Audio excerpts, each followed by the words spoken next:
नमाज तरावी सुन्नत हकीकत और आज के दौर में इसका सही तरीका। अस्सलामुअलैकुम। ये वीडियो मुकम्मल वॉच कीजिएगा।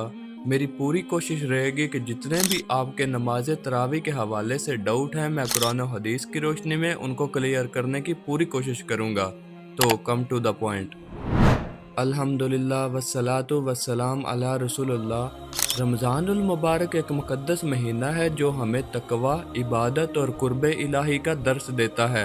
इस महीने की एक बड़ी खुसूसियत नमाज तरावी है जो दुनिया भर के मुसलमान इंतहाई शौक और मोहब्बत के साथ अदा करते हैं। लेकिन सवाल ये पैदा होता है कि तरावी की हकीकत क्या है, यह फ़र्ज़ है या सुन्नत, और इसे किस अंदाज में पढ़ना चाहिए। नमाज तरावी सुन्नत मुअक्कदा है, यानी ऐसी इबादत जिसे नबी अकरम सल्लल्लाहु अलैहि वसल्लम ने खुद अदा फरमाया और उम्मत को उसकी तरगीब दी। हज़रत आयशा रज़ियल्लाहु अन्हा फरमाती हैं कि रसूलुल्लाह सल्लल्लाहु अलैहि वसल्लम ने एक रात मस्जिद में नमाज पढ़ी, लोगों ने भी आपके साथ पढ़ी, फिर अगली रात ज़्यादा लोग जमा हुए, यहाँ तक कि तीसरी और चौथी रात को मस्जिद में भीड़ हो गई, मगर रसूलुल्लाह सल्लल्लाहु अलैहि वसल्लम बाहर तशरीफ नहीं लाए। जब सुबह हुई तो फरमाया, मैंने देखा जो तुम्हारी हालत थी, मगर मुझे अंदेशा हुआ ये तुम पर फर्ज न कर दी जाए, इसलिए मैं बाहर नहीं आया। बुखारी हदीस 2012। यह हदीस साबित करती है कि तरावी फ़र्ज नहीं बल्कि सुन्नत मुअक्कदा है और उसका क़याम नबी अकरम सल्लल्लाहु अलैहि वसल्लम की पसंदीदा इबादात में से है। तरावी कितनी रकत हैं? सही हदीस के मुताबिक नबी अकरम सल्लल्लाहु अलैहि वसल्लम ने तरावी के लिए किसी मखसूस तादाद को लाजिम करार नहीं दिया, मगर आप आम तौर पर 8 रकत और उसके बाद वितर अदा किया करते थे। हज़रत आयशा रज़ियल्लाहु अन्हा फरमाती हैं कि नबी करीम सल्लल्लाहु अलैहि वसल्लम रमज़ान हो या गैर रमज़ान 11 रकतों से ज़्यादा नहीं पढ़ते थे। बुखारी हदीस 1147। ताहम हज़रत उमर फ़ारूक रज़ियल्लाहु अन्हु के दौर में 20 रकात भी बाजमात अदा की जाने लगी और सहाबा ने इस पर अमल किया, लिहाजा 8 रकात सही हदीस से साबित हैं और 20 रकात पर बड़े मुहद्दिसीन ने मुख्तलिफ फ़राए कायम की हैं और इसका कोई हदीस नंबर भी नहीं है। अहम चीज़ ये है कि खुश खुजू के साथ पढ़ी जाए, ना कि जल्दबाजी में। तरावी का मकसद क्या है? तरावी का असल मकसद कुरान करीम की तिलावत को सुनना और अल्लाह के करीब होना है।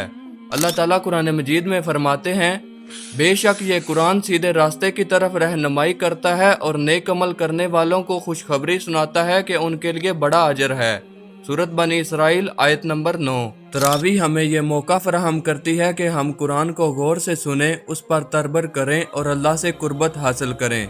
मगर अफसोस कि आजकल लोग तरावी में उसका असल मकसद भूल चुके हैं। आजकल तरावी के नाम पर क्या हो रहा है? बदकिस्मती से आजकल कई मसाजिद में तरावी इस कदर तेज़ पढ़ी जाती हैं, ना तो कोई कुरान की तिलावत की समझ आती है और ना ही कोई नमाज में खुशू बाकी रहता है। इमाम हजरात तेज़ रफ्तारी में कुरान पढ़ते हैं और मक्तदी सिर्फ एक रस्मी कार्रवाई के तौर पर खड़े होते हैं। ये अमल दीन के रूल के ख़िलाफ़ है। नमाज में खुशू खुजू होना बहुत ज़रूरी है, जैसे कि अल्लाह ताला कुरान मजीद में फरमाते हैं, यकीनन वो मोमिन कामयाब हो गए जो अपनी नमाजों में आजिज़ी इख्तियार करते हैं। सूरत अल-मोमिनून आयत नंबर 1 से 2। सही तरीका क्या है? तरावी को सुकून और मोहब्बत के साथ पढ़ें, ना कि दौड़ में। कुरान को ठहर ठहर कर पढ़ें और समझ कर सुनें। अगर 8 रकत पढ़ रहे हैं तो सुन्नत पर अमल करें, अगर 20 रकात पढ़ रहे हैं तो एतदाल के साथ पढ़ें। इमाम हजरात को चाहिए कि वो तिलावत को खूबसूरत और वाज़े अंदाज में करें ताकि सामीन इससे फ़ायदा हासिल करें। नमाजियों को भी चाहिए कि वो तरावी को बोझ न समझें बल्कि अल्लाह की कुर्बत का ज़रिया जाने। तरावी एक अजीम सुन्नत है जो हमें कुरान से जोड़ती है। इसकी असल रूह को समझना ज़रूरी है। हमें चाहिए कि हम इसे खुशू खुजू के साथ अदा करें और इसकी बरक़ात को हासिल करें, ना कि एक रस्म समझकर जल्दी ख़त्म करने की कोशिश करें। अल्लाह हमें तरावी का हक़ अदा करने की तौफ़ीक अता फ़रमाए। आमीन। अगर आपको ये वीडियो पसंद आई तो ज़रूर लाइक करें, चैनल को सब्सक्राइब करें। Thanks for watching this video. अल्लाह हाफिज़।